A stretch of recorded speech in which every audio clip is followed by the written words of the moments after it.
আসসালামু আলাইকুম রহমতুল্লাহ। দর্শক কেমন আছেন সবাই? আশা করি ভালো আছেন। গ্রাম বাংলা বসবাস করি, অথচ অদ্ভুত কোনো খাবার হবে না তা তো হতে পারে না। বাইরে প্রচুর বৃষ্টি হচ্ছে, আর বৃষ্টির মাঝে আমার হঠাৎ করে মনে হলো যে আমার খুব কলা খেতে ইচ্ছা করছে।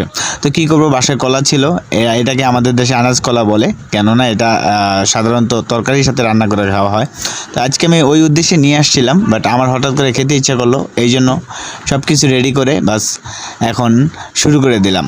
তো খাবার আইটেমটা বুঝতেই পারছেন, প্রথমে মরিচ এবং লবণ দুইটাকে একত্র করে তারপরে একটু গুঁড়ো করে এই যে কাঁচা একদম কলাটা হাতে নিয়ে নিলাম, এরপর খাওয়া স্টার্ট করলাম।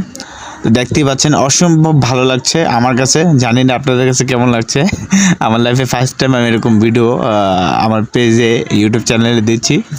তো যাদের কাছে ভিডিওটা ভালো লাগে অবশ্যই ভিডিওটা শেয়ার করবেন এবং কমেন্টস করবেন এবং কেমন লাগছে আপনাদের কাছে সেটা জানাবেন। তবে ভাই আমি মানুষ একটু রসিক মানুষ, আমি আসলে যখন যা ইচ্ছা হয় তখন তাই করি। কদিন আর বাঁচবো ভাই, জীবনটাকে এনজয় করতে শিখি।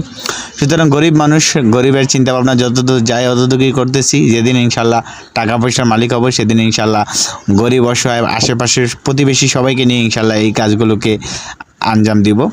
তো সবার জন্য ভালোবাসা এবং দোয়া রইল। ভিডিওটা কেমন লাগছে